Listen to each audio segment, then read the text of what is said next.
하고 하나님 말씀 듣기 위하여 오신 사랑하는 성도님들, 하나님께서 여러분들의 큰 은혜와 응답에 놀라운 축복이 있기를 주의 이름으로 축원합니다. 하나님께서는 예배하는 자를 찾으십니다. 신령과 진정으로, 성령과 영과 그리고 하나님 말씀으로 예배하는 자를 찾으십니다. 우리가 예배하고 기도하고 찬양할 때에 하나님께서 우리를 찾아오심을 믿으시기를 바랍니다. 오늘 이 밤에 하나님께서 다 찾아오셔서 각자를 찾아오셔서 우리의 기도, 우리의 간구 하나님께서 들으시고 응답하시는 역사가 있을 줄로 믿습니다. 오늘 하나님 말씀 사사기 21장 16절에서 25절 말씀입니다. 오늘로서 사사기 거의 1년 동안 우리가 살펴봤는데요. 이제 오늘로서 결론을 맺게 됩니다. 사사기 21장 16절에서 25절 말씀 일단 펴놓으시고 20장에서 우리가 살펴봤지만 20장에서 이스라엘 연합군, 이스라엘 총회군들은 베냐민 지파와의 전쟁에서 승리를 했습니다. 그러나 승리는 했지만은 상처뿐인 승리였습니다. 이스라엘 지파 중에 한 지파를 잃어버릴 수 있는 그런 위기에 처한 것입니다. 베냐민 지파 600명, 남자 600명, 도망친 군인들 600명을 제외하고는 그 이스라엘 연합군대가 베냐민 성에 들어가서 남녀노소 다 죽여버린 것입니다. 그래서 베냐민 지파 600명, 곧 남자만 남았습니다. 시간 지나가면 이 베냐민 지파는 그냥 종족을 번성시키지 못하고 자연히 소멸하게 되고 없어지는 지파가 될 그런 위기에 봉착했습니다. 베냐민 지파에 속한 그 기브아의 불량배들이 레위인의 첩을 윤관하여서 죽음에 이르게 한 그 잔인한 행동, 그 행동에 분노하여서 이스라엘 연합군들이 한 마음이 되어서 전쟁을 일으켰는데 결국 그 전쟁의 결과는 한 족속이 멸절하게 되는 그런 상황까지 오게 된 것입니다. 죄를 심판한다고 전쟁을 일으켰는데 문제는 더 큰 죄를 지었다는 것이죠. 하나님 보시기에. 벼룩 잡는다고 초가집을 태워버린 것입니다. 문제를 해결한다고 했는데 오히려 더 큰 것을 잃게 된 그런 전쟁이 바로 이스라엘 연합군과 베냐민 지파의 전쟁이었습니다. 상처만 남았습니다. 베냐민 지파가 이제 멸족 위기에 다다르게 되자 이스라엘 총회는 이 문제를 해결하기 위해서 머리를 씁니다. 그런데 그 머리를 쓰는 방법도 참으로 악랄하고 잔인한 방법이었습니다. 전쟁을 위해서 모였던 그 미스바 총회에 참석하지 않는 자들을 응징하자. 그래서 그들을 죽이고 그들의 딸들, 그 처녀들을 모아가지고 베냐민 지파에게 시집 보내자. 이런 머리를 쓰는 것입니다. 조사를 해보니 길르앗 족속, 아주 작은 족속이었습니다. 그 길르앗 족속이 이스라엘 총회에 참석하지 않고 베냐민 지파와의 전쟁에 참석하지 않았다. 그래서 그 길앗 족속을 응징하기 위해서 용사들 12,000명을 보내어서 그 길앗 족속 남녀 다 죽입니다. 어린아이까지. 처녀들만 남겨놓고 그 처녀들의 숫자가 400명이었습니다. 그래서 그 400명을 데리고 베냐민 자손 600명에게 줍니다. 이 이스라엘 총회의 일처리 방식은 전혀 하나님의 뜻이나 하나님의 의도 생각하지 않습니다. 동족에 대한 애정 찾아볼 수가 없습니다. 오직 힘으로 문제를 해결하려는 그런 오만과 교만, 그리고 잔인함, 자기 정의에 가득 차 있는 그런 분노뿐이었습니다. 여러분, 내가 하는 정의의 실현이 정작 다른 사람의 죄보다 더 심각한 죄를 낳을 수 있음을 우리는 절대로 잊지 말아야 됩니다. 나는 정의롭다고, 나는 옳다고 나는 행동하는데 그것이 그 사람이 가지고 있는 혹은 그 문제의 본질보다도 더 큰 죄를 범할 수가 있다는 것입니다. 정의감에서 시작된 일도 여러분 잘못된 결과로 이어질 수 있음을 꼭 기억해야 됩니다.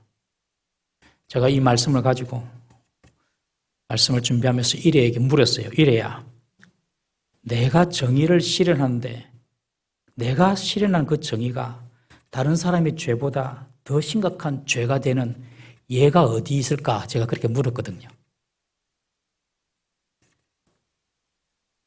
딱 하는 말이 이래가 슈퍼맨. 예? 나 그 이해가 안 됐어요. 슈퍼맨이래, 슈퍼맨. 슈퍼맨이 왜 그런데 하니까 슈퍼맨은 자기 애인 여자 구하려고 온 세상을 때려 부순대요. 그리고 슈퍼맨이 지나가면 다 파괴. 그래서 슈퍼맨이 영웅인가 악당인가 그런 이야기도 있다. 제가 그걸 말해주는 거예요. 제가 깜짝 놀랐어요. 가만보니까 맞는 말이에요. 이 슈퍼맨은 자기 정의를 위해서 자기 여자친구 살리려고 다 때려 부수는 거예요. 스스로가 하나님이 되면 자기 딴에는 정의를 행하는데 오히려 더 큰 문제를 일으킬 수가 있다는 것입니다. 지금 이스라엘 총회가 그렇습니다. 베냐민 지파 분명히 심판받아야 되죠. 심판하는 것도 하나님의 뜻이었습니다. 그런데 베냐민 지파의 전쟁에서 이겨놓고 살펴본 대로 성읍으로 돌아가서 남녀노소 할 것이 다 죽여버려요. 자기 정의 속에 분노가 들어있어가지고 도를 넘는 심판을 한 것입니다. 여러분, 스스로 정의롭고 스스로 옳다고 생각될 때에 그때 더 조심해야 됩니다. 더 큰 문제를 초래할 수가 있는 것입니다. 아무리 옳고 맞는 일을 하더라도 도를 넘어서는 안 되는 것입니다. 이것이 자신의 판단과 인간적인 공의를 절대화해서는 안 된다는 의미입니다. 인간적인 공의 없다. 인간적인 정의, 그리고 나의 틀림없는 판단, 이것이 있다고 하더라도 오히려 그런 자기 확신이 하나님의 뜻에 반하는 일을 초래할 수가 있다는 것입니다. 그럼 어떻게 그것을 우리가 확인합니까? 내가 확신하는 일이 있다 하더라도 여러분, 내가 확신하는 일이 있다 하더라도 겸손을 잃으면 안 됩니다. 내가 공의롭다고, 내가 정의롭다고 내가 생각하는 일에도 거기에는 긍휼과 사랑이 빠져서는 안 됩니다. 그렇지 아니하면 상처만 남습니다. 믿으십니까? 이거는 이렇게 가는 것이 옳단 말이죠. 그렇지만 거기에 겸손이 들어있어야 되고 거기에 긍휼과 사랑이 들어있어야 됩니다. 그럴 때에 하나님의 뜻이 이루어지는 것입니다. 내가 왕이 되고 내가 슈퍼맨이 되고 내가 하나님이 되면 내 정의만을 위해서 그냥 다 다른 것은 다 파괴돼도 괜찮다. 지금 이스라엘 총회가 그런 것입니다. 힘도 있죠. 군사력도 있죠. 명분도 있지요. 그러니 자기 분대로 했는데 결국에는 베냐민 지파를 잃게 된 그런 상처만 남게 된 것입니다. 총회에 참석하지 않은 길라 사람들을 죽이고 그것도 잘못된 것이죠. 그것도 힘을 한 것 아닙니까? 처녀 400명을 확보했지만 여전히 베냐민 지파 남은 사람 600명, 그 600명들에게 다 결혼을 시키기에는 200명이 부족했습니다. 우리 16절에서 17절, 18절 다 같이 한번 읽어보겠습니다. 21장 16절, 17절, 18절 시작. 회중의 장로들이 이르되 베냐민의 여인이 다 멸절되었으니 이제 그 남은 자들에게 어떻게 하여야 아내를 얻게 할까 하고 또 이르되 베냐민 중 도망하여 살아남은 자에게 마땅히 기업이 있어야 하리니 그리하면 이스라엘 중에 한 지파가 사라짐이 없으리라. 그러나 우리가 우리의 딸을 그들의 아내로 주지 못하리니 이는 이스라엘 자손이 맹세하여 이르기를 딸을 베냐민에게 아내로 주는 자는 저주를 받으리라 하였음이로다 하니라. 오늘 이야기는 이스라엘 총회가 베냐민과 전쟁을 하기 전에 우리는 저런 베냐민 지파에게 우리 딸을 주지 않겠다. 하나님께 약속을 했습니다. 하나님께 맹세를 했습니다. 그것을 가지고 우리가 하나님 앞에 우리 딸을 주지 않기로 맹세를 했으니 우리가 스스로 자의적으로 그 맹세를 어기면서 우리 딸을 그들에게 줄 수 없다는 것입니다. 그러니 어떻게 할까? 그러면서 200명 모자라는 이 여자를 또 희한한 방법으로 정말 기가 막히고 코가 막히는 방법으로 방안을 찾아냅니다. 19절, 20절, 21절 다 같이 읽어보겠습니다. 시작. 또 이르되 보라 베델 북쪽 르보나 남쪽 베델에서 세겜으로 올라가는 큰 길 동쪽 실로에 매년 여호와의 명절이 있도다 하고 베냐민 자손에게 명령하여 이르되 가서 포도원에 숨어 보다가 실로의 여자들이 춤을 추러 나오거든 너희는 포도원에서 나와서 실로의 딸 중에서 각각 하나를 붙들어 가지고 자기의 아내로 삼아 베냐민 땅으로 돌아가라. 무슨 이야기입니까? 회중의 장로들이 베냐민의 모자라는 그 200명의 여자를 보충하기 위하여서 대안을 내놓는데 그 대안이 참으로 기가 막힙니다. 악한 방법입니다. 해마다 실로에 모여서 하나님을 찬양하고 예배하는 절기가 있는데 구체적으로 그 절기가 뭔지는 잘 알 수 없습니다만 여인들이 해마다 모여가지고 춤을 추면서 하나님을 찬양하면서 즐거워하는 절기가 있답니다. 그때에 베냐민 사람, 아직 여자를 얻지 못한 그 베냐민 사람 남은 200명을 몰래 불러가지고 포도원에 딱 숨어 있다가 그 지역의 실로의 처녀들이 춤을 추러 나오면은 그 200명이 그 여자를 납치해라. 납치해서 마치 보쌈하는 거죠.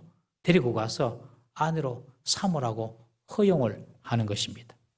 여자를 강제로 납치해서 데리고 살아라는 것이죠. 그것도 지금 하나님께 예배드리러 왔는데 하나님 앞에서 기뻐하고 춤추는 그 여자들을 그냥 골라서 잡아가라는 것입니다. 여러분 이것이 얼마나 악하고 비인격적인 방법입니까?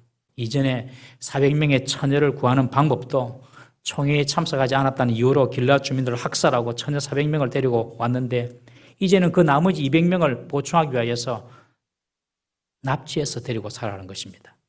그런데 아무도 이런 방법에 대해서 제동을 걸지 못합니다. 왜냐하면 이스라엘 모두가 다 가나안 사람들의 방식이나 사고나 습관에 물들어 버린 것입니다. 하나님의 정의와 하나님의 공의와 하나님의 사랑을 아는 사람이면 그거는 그렇게 일을 처리해서는 안 됩니다. 이런 식으로 일을 해서는 안 됩니다라고 이야기할 수 있어야 되는데 이스라엘 사사시대 이스라엘 백성들은요. 다 겉으로는 하나님의 백성이 있지만 그들의 사고방식은 철저히 가나안의 풍습을 따랐던 것입니다. 아무도 이의를 제기하지 않습니다. 그래서 몰래 그 실로의 여자들이 춤을 출 때 예배할 때에 200명을 보내가지고 다 보쌈해서 데리고 갔어. 그렇게 자기 안으로 삼도록 결정하자.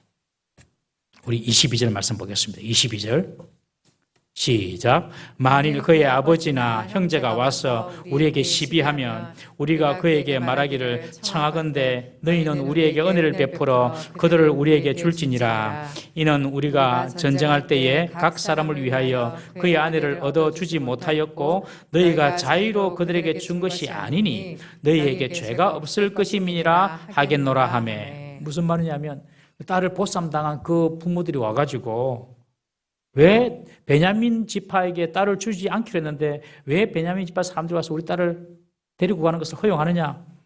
그렇게 불만을 제기하면 이렇게 말하라는 것입니다. 우리가 자의로, 우리의 의지로 딸들을 준 것이 아니니까 우리 하나님 앞에서 딸을 주지 않겠습니다라고 약속한 그 맹세를 어긴 것이 아니다. 그냥 베냐민 지파 사람들이 와서 데리고 간 거니까 우리가 딸을 주기로 준 것이 아니니까 그것은 하나님 앞에서 죄가 아니다. 이런 식으로 해석을 합니다. 얼마나 이 이스라엘 총회 장로들이 머리가 잘 돌아가는지 모릅니다. 스스로도 기가 막힌 방법이라고 생각했겠죠. 하나님께 맹세도 어기지 않고 그리고 또 베냐민 지파 남은 200명에게도 신부도 차려주고 그렇지만 거기는 큰 문제가 있었습니다. 보쌈이라는 그런 비인격적이고 폭력적인 방법으로 결혼을 시키는데 그 방법에 대해서는 전혀 신경을 쓰지도 않습니다. 보쌈당한 그 200명의 그 여인들은 어찌돼도 상관이 없다는 것입니다. 선한 피해자들이 계속 생겨나는 것에 대해서 이들은 무지하고 무감각한 것입니다. 이들이 문제를 처리하는 방식이 지금 전혀 하나님의 의도와 마음은 모르고 자신의 머리만 굴리면서 자신들의 맹세를 요리조리 피해가는 그런 꼼수를 지금 쓰고 있는 것입니다. 아예 그들은 하나님 앞에 나아가서 이렇게 이야기했어야 됩니다. 우리가 하나님 앞에 딸을 주지 않기로 맹세했는데 하나님 그거 잘못됐습니다. 잘못됐습니다. 회개하고 그 베냐민 지파의 남은 600명의 사람들이 아내를 얻을 수 있도록 합법적이고 상식적인 방법으로 문제를 해결해야만 했습니다. 여러분 잘못된 줄 알면서도 그것을 굳이 실행에 옮기는 것은 더 잘못된 일이죠. 그렇게 문제를 해결해야 되는데 우리는 하나님께 내 딸을 주지 않기로 약속했다. 그러므로 이런 방법들을 써도 된다. 이런 식으로 문제를 해결합니다. 그것이 잘못된 것입니다. 그러나 이스라엘의 총회의 결정대로 이런 진행되어집니다. 23절, 24절, 25절 우리 마지막 세 절을 함께 읽어보겠습니다. 시작. 베냐민 자손이 그같이 행하여 춤추는 여들 중에서 자기들의 숫자대로 붙들어 아내로 삼아 자기 기업에 돌아가서 성읍들을 건축하고 거기에 거주하였더라. 그때에 이스라엘 자손이 그곳에서 각기 자기의 지파 자기의 가족에게로 돌아갔으니 곧 각기 그곳에서 나와서 자기의 기업으로 돌아갔더라. 그때에 이스라엘에 왕이 없으므로 사람이 각기 자기의 소견에 옳은 대로 행하였더라. 아멘. 사사기의 끝입니다. 그렇게 해서 베냐민 사람들은 그 총회가 시킨 대로 방법을 준 대로 몰래 가서 예배하고 춤추는 그 실로의 그 여인들을 보쌈해서 자기 기업으로 돌아가서 자기 성읍을 건축하고 살게 됩니다. 레위인의 첩사건으로 불거진 베냐민 지파와의 전쟁, 그리고 남아있는 베냐민 사람들을 위해 길앗 주민들을 학살하면서 400명의 처녀를 빼앗아오고 또 실로에 예배하는 여인들 처녀 200명을 강제 납치해서 베냐민 지파를 존속시키려고 하는 너무나도 어처구니 없고 비참하고 고통스러운 일들이 이스라엘에 불어닥쳤습니다. 그런데 오늘 사사기 마지막 절에서 그럼 이스라엘의 불행의 원인이 뭐냐? 바로 이스라엘의 왕이 없으므로 사람이 각기 자기의 소견에 옳은 대로 행하였다라고 원인을 설명하고 사사기는 끝을 맺습니다. 여러분, 하나님이 우리의 왕이 되지 않을 때에는 반드시 불행이 찾아오고 문제가 찾아옵니다. 때로는 하나님께서 자기의 자녀를 연단시키시고 그리고 더 나은 성장의 기회를 주시기 위해서 하나님이 주권적으로 하나님께서 애매한 고난을 주실 때가 있습니다. 예를 들면 욥과 같은 고난처럼 하나님께서 욥의 신앙을 더 성숙시키시고 귀로만 듣는 하나님이 아니라 눈으로 보는 하나님을 느낄 수 있도록 하나님께서 욥에게 그런 고난을 주실 수도 있습니다. 그러나 그런 경우를 제외하고는 이스라엘의 사사시대처럼 인생의 많은 불행의 요인이 바로 하나님을 나의 왕되심으로 인정하지 아니하고 내 소견대로 옳은 대로 행할 때에 그런 불행이 시작되는 경우가 많다는 것을 우리는 잊지 말아야 합니다. 가정에서 아내가 남편이 왕이 되고 자기 소견대로 행하려고 하면 가정에서도 전쟁이 일어납니다. 교회에서도 마찬가지고 나라도 마찬가지입니다.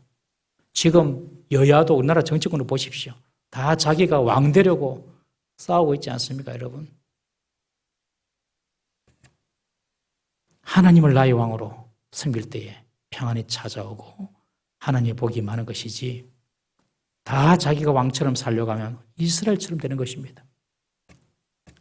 이스라엘을 보면 그 와중에도 여전히 종교적입니다. 누가 보더라도 하나님을 섬기는 백성처럼 보이지 않습니까? 번제도 드리고 화목제도 드리고 하나님께 묻기도 하고 그리고 하나님 이름으로 맹세도 하고 절기도 지킵니다. 그러나 그의 생각과 그 결정과 삶의 방식은 자기 멋대로입니다. 이스라엘 백성들은 진정 자신들의 죄는 인식하지 못한 채 종교적인 형식만 가지고 있으면서 하나님을 섬기고 있었던 것입니다. 하나님 앞에서 눈물도 흘리고 수많은 제사를 드리면서도 자신의 죄를 진정으로 고백하지 않으면서 하나님과의 바른 관계를 가질 수는 없는 것입니다. 여기 무슨 하나님의 복 주심을 기대하겠습니까? 우리는 하나님께 복을 달라고, 하나님께 형통한 삶을 달라고 기도하는데 나와 하나님의 관계가 뒤틀려 있는데 어떻게 하나님께서 복을 주실 수가 있겠습니까? 하나님이 우리의 속 마음도 모르는 눈멀고 귀먼 우상으로 우리가 생각하고 있지 않는지 우리는 돌아봐야 하는 것입니다. 하나님은 우리의 속 마음을 그대로 알고 계십니다. 믿습니까? 다 알고 계십니다. 하나님은.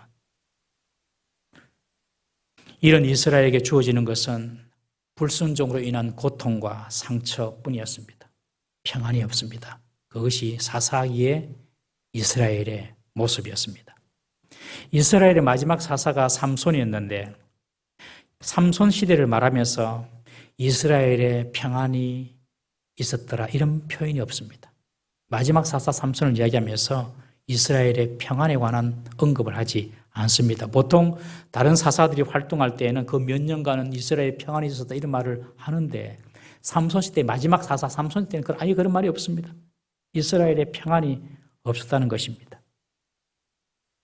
여러분, 하나님은 그의 자녀들이 완전히 돌이키실 때까지 평안이 없는 고통 가운데서 연단할 수가 있다는 것을 꼭 기억해야 합니다. 그러나 우리에게 소망이 하나 있습니다. 그 소망은 무엇인가? 그럼에도 불구하고 우리를 향한 하나님의 사랑은 끊이지 않는다는 것입니다. 이 사실을 믿으십니까? 하나님은 그런 이스라엘을 놓지 않으시고 그 이스라엘을 하나님께서 붙잡고 계십니다. 이스라엘이 우리가 사사기를 통하여 보았지만은 진심에서 나오는 그런 회개 못한다 할지라도 그래도 부르짖고 상황 때문에 고통 때문에 제가 자기 연민의 울음도 나는 괜찮다고 말씀드렸죠. 너무 힘들어서 드리는 그런 눈물조차도 하나님은 외면치 않으신다는 것입니다. 사사기를 통하여 우리가 배울 것은 계속해서 반복적으로 넘어지고 타락하는 이스라엘의 연약함 뿐만 아니라 그 가운데서도 결코 버리지 아니하시고 붙잡고 계시는 그 하나님의 헤세드, 신실하신 변함없는 그 사랑, 여러분 그 사랑을 여러분 붙잡으시기를 바랍니다. 이스라엘은 하나님께 대해서 신실하지 못했지만 하나님은 이스라엘에 대해서 신실하셨습니다. 하나님은 이스라엘을 징계하셨지만 이스라엘을 버리지 않으십니다. 이스라엘은 하나님을 배신했지만 하나님은 당신의 언약을 이스라엘에 대하여 포기하지 않으셨습니다. 하나님은 사사시대에 왕이 없어서 자기가 왕이 되어서 자기 소견대로 행하는 그 이스라엘을 위하여 앞으로 이스라엘의 진정한 왕 다윗을 준비해 주셨고 그리고 그 다윗의 후손으로 오실 독생자 예수 그리스도를 예비해 두셨던 것입니다. 언약의 백성의 실패, 하나님과 언약을 맺은 그 이스라엘 백성들이 비록 실패는 했지만은 역사 속에서 왕이신 하나님께서는 변함없이 그 역사를 주관해 가고 계시고 그 언약을 성취시켜 나간다는 사실을 절대 잊지 마십시오. 어떠한 순간에도 하나님은 나를 버리지 않는다. 이 사실을 꼭 믿으시기를 바랍니다. 나는 실패할 수 있습니다. 나는 잘못할 수 있습니다. 그러나 우리 주님은 반드시 나의 성공과 실패와 관계없이 반드시 주님은 승리하시고 당신의 뜻을 이루어 나가시는 분이신 줄 믿으시길 바랍니다. 그런데 우리가 그 주님을 진짜 나의 왕으로 섬긴다면 어떻게 되겠습니까, 여러분? 그 주님을 진짜 나의 왕으로 우리가 섬긴다면 주님의 승리가 나의 승리가 되고 주님의 영광이 나의 영광이 될 것입니다. 저 여러분들에게 이런 영광과 승리가 있기를 주의 이름으로 축원합니다. 자기의 생각이 옳다고 여기면 여러분 무엇이든지 해도 된다는 그런 자기 소견대로 살았던 사사시대가 여러분 바로 오늘날 우리가 살아가는 이 시대입니다. 똑같습니다. 이 사사시대나 오늘 이 시대는 똑같습니다. 다 자기가 왕입니다. 너무 사사시대랑 닮았습니다. 자동차도 요새는 자율주행 시대 아닙니까? 자동차도 나는 운전자의 간섭 받지 않겠다. 내가 그냥 운전해 갈 기도 하고 지금 자동차도 자율주행 시대입니다. 여호수아를 통해서 하나님께서 이스라엘이 약속의 땅, 그 가나안 땅을 정복하게 하셨습니다. 그러나 그 가나안 땅을 정복하는 것보다 더 중요한 것은 그 가나안 땅에서 하나님을 왕으로 섬기고 하나님의 뜻대로 살아가는 것인 줄 믿으시기를 바랍니다. 그래야지 그 약속의 땅, 그 가나안 땅도 축복의 땅이 될 수가 있는 것입니다. 여러분, 우리가 예수님 믿습니다. 이것으로 끝나면 안 됩니다. 내가 예수님 믿습니다. 그래서 구원받았습니다. 이것으로 끝날 일이 아니라, 그러므로 이제부터는 구원 이후에 내가 정말 하나님을 나의 왕으로 섬기고 하나님의 말씀을 왕의 말씀으로 받고 순종하며 사는 것이, 그것이 바로 축복의 비결임을 믿으시기를 바랍니다.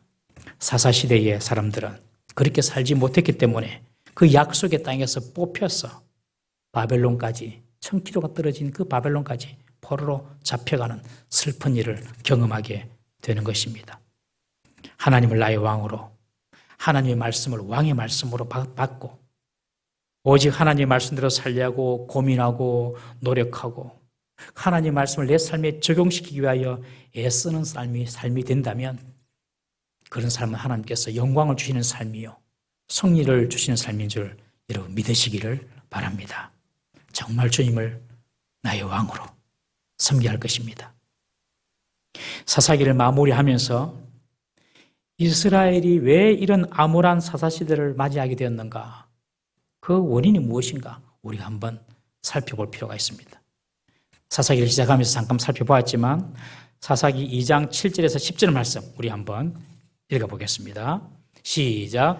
백성이 여호수아가 사는 날 동안과 여호수아 뒤에 생존한 장로들 곧 여호와께서 이스라엘을 위하여 행하신 모든 큰 일을 본 자들이 사는 날 동안에 여호와를 섬겼더라. 여호와의 종 눈의 아들 여호수아가 110세의 죽음에 무리가 그의 기업의 경내 에브라임 산지 가스 산 북쪽 딥낫 헤레스의 장사였고 그 세대의 사람도 다 그 조상들에게로 돌아갔고 그 후에 일어난 다른 세대는 여호와를 알지 못하며 여호와께서 이스라엘 위하여 행하신 일도 알지 못하였더라. 왜 이스라엘 사사시대에 범죄하고 타락하고 고통받고 또 부르짖고 또 하나님의 사사를 세워서 또 평안을 주고 평안하고 살만하면 또 범죄하고 왜 그랬는가? 왜 그렇게 자꾸 반복적인 그런 패턴으로 그들이 살 수밖에 없었는가? 그 원인이 아까 읽었던 본문에 나와 있는 것입니다. 읽었던 이 말씀에는요 3개의 세대가 등장합니다. 1세대는 여호수아 세대입니다. 2세대는 장로들의 세대입니다. 3세대는 하나님을 알지 못하는 다른 세대입니다. 다음 세대가 아니라 다른 세대입니다. 성경에 다른 세대가 나타납니다. 1세대와 2세대의 공통점은 여호와가 누군지도 압니다. 그리고 여호와께서 이스라엘을 위하여 행하신 큰 일도 보았습니다. 여호수아와 장로의 세대에는 하나님을 그래도 잘 섬겼습니다. 이들은 하나님이 누구신 줄 알고 하나님의 원리, 하나님의 원칙을 알고 하나님 뜻도 알고 그리고 하나님이 행하신 놀라운 일도 다 경험한 사람들이었습니다. 그렇기에 하나님 뜻대로 살 수가 있었습니다. 그런데 3세대, 다른 세대, 이 3세대는 다른 세대는 여호와를 알지 못하고 이스라엘을 위해서 하나님이 행하신 일도 알지 못합니다. 3세대는 하나님을 알지도 경험하지도 못했던 세대이기 때문에 하나님을 어떻게 섬길지도 알지 못했습니다. 혹 그들이 하나님의 뜻을 안다고 했다 하더라도 그 하나님의 뜻대로 살지 못한 세대가 바로 3세대, 다른 세대였습니다. 그들은 하나님을 떠나서 범죄하게 된 것입니다. 하나님을 아는 세대가 일어나면 하나님은 그들과 동행하십니다. 우리가 정말 하나님을 알고 정말 하나님 나의 왕으로 섬기면 하나님은 우리와 동행하십니다. 하나님은 그 사람을 통하여 일하시고 그 세대를 통하여서 일하십니다. 그들을 주변의 나라들을 그들로 하여금 주변의 나라들을 다스리게 하시고 다른 나라에 영향을 주는 민족 나라로 사용하십니다. 그러나 하나님을 알지 못하는 세대가 되면 그리고 주의 뜻을 떠나고 주님의 방법과 주님의 왕되심을 떠나서 범죄하고 산다면 오히려 그런 세대는 세상의 영향을 받으며 세상의 지배를 받으며 고통 가운데 살아가게 되는 것입니다. 믿음의 유산이 잘 이어지지 않을 때 우리의 다음 세대는 하나님을 알지도 못하고 섬길 줄도 모르는 다음 세대가 아닌 다른 세대가 될 수 있는 것입니다. 2008년도에 베이징 올림픽 여자 400m 계주가 있었습니다. 그때 강력한 우승 후보가 자메이카 나라였는데 자메이카가 400m 여자 계주에서 우승할 것이라는 것은 아무도 의심하지 않았습니다. 그러나 이변이 발생했습니다. 자메이카 팀은 세 번째 주자까지 아주 여유 있게 1등으로 달리고 있었습니다. 그런데 마지막 네 번째 주자에게 바통을 넘기는데 그 바통을 넘기는 실수를 하는 것입니다. 바통을 떨어뜨리면 결국에 이 자메이카 팀은 우승을 놓칩니다. 계주 경기에서는 이런 일들이 심심치 않게 자주 일어납니다. 바통을 떨어뜨려서 1등하는 사람이 순위에도 못 드는 일들이 있습니다. 사사기도 우리가 세대를 거쳐가면서 믿음의 바통을 어떻게 올바르게 넘겨줘야 할지를 말해주고 있습니다. 제1세대인 여호수아 그리고 제2세대인 장로들까지는 그 바통이 믿음의 바통이 잘 연결이 되었습니다. 그때는 하나님이 어떤 분인지도 알고 하나님을 섬길 수도 있었습니다. 그러나 이 장로들 2세대가 끝나고 제3세대의 바통을 넘기는 것을 실패하고 만 것입니다. 그래서 그 결과 그 나라 전체가 큰 혼란과 고통에 빠지게 된 것입니다. 여러분, 우리 다음 세대, 우리 자녀들에게 이 믿음의 바통을 잘 넘겨줘야 할 줄로 믿습니다. 우리가 그들에게 돈을 넘겨주고, 그들에게 땅을 넘겨주고, 건물을 넘겨주는 것이 중요한 것이 아닙니다. 그런 것들은 다 유한한 것입니다. 있다가도 없어지고, 그런 것도 아닙니까, 여러분? 그들에게 정말 하나님을 아는 지식과, 그리고 하나님의 원리와 하나님을 경험하도록 그들에게 믿음의 바통을 꼭 넘겨줘야 할 줄로 믿습니다. 여러분, 이 믿음의 바통을 넘겨주는 이 일의 중심에는 하나님 말씀이 있습니다. 하나님 말씀을 가까이 하고 하나님 말씀 중심의 삶을 살 때에 그때 우리는 하나님을 알게 되고 경험하게 되는 것입니다. 우리가 다음 세대에 꼭 넘겨줘야 될 바통은 하나님의 말씀이고 그 말씀에 순종하는 우리의 믿음임을 꼭 기억하시기를 바랍니다. 우리가 먼저 말씀을 부지런히 상고하고 내 삶에 그 말씀을 실천한 것입니다. 가정에서부터 우리 어머니, 우리 아버지가 어려움이 있고 문제가 있을 때에 하나님 말씀으로 돌아가더라. 인간적인 생각, 인간적인 판단이 아니라 하나님 말씀으로 돌아가더라. 기도로 돌아가더라. 하나님께 돌아가더라. 여러분, 그런 모습들을 자녀들에게 보여주면요, 그 자녀들에게도 이런 믿음의 바통이 이어가지 않겠습니까? 하나님께서는 그런 가정, 그런 공동체, 그런 교회에게 복을 부어주시고 강하게 하시고 모든 민족이 우뚝 세워주실 것입니다. 여러분, 믿음의 사람 우리가 잘 양육하면 신명기의 약속처럼 모든 민족 가운데 주님께서 우뚝 세워주실 것이다. 이 사실을 꼭 믿으시기를 바랍니다. 우리의 자녀들, 우리 다음 세대들에게 이런 믿음의 바통을 넘겨줘야 될 책임이 저와 여러분들에게 있습니다. 저와 여러분들에게. 이 일을 잘하면 그것이 바로 이 나라를 살리는 일이고 이 민족을 살리는 일이고 우리 교회를 살리는 일인 줄 믿으시기를 바랍니다. 이 일에 더욱 힘쓰는, 이 믿음의 바통을 잘 이어주는 데 힘쓰는 우리 성도님들, 우리 교회 되시기를 주의 이름으로 축원합니다. 다 같이 한번 기도하겠습니다.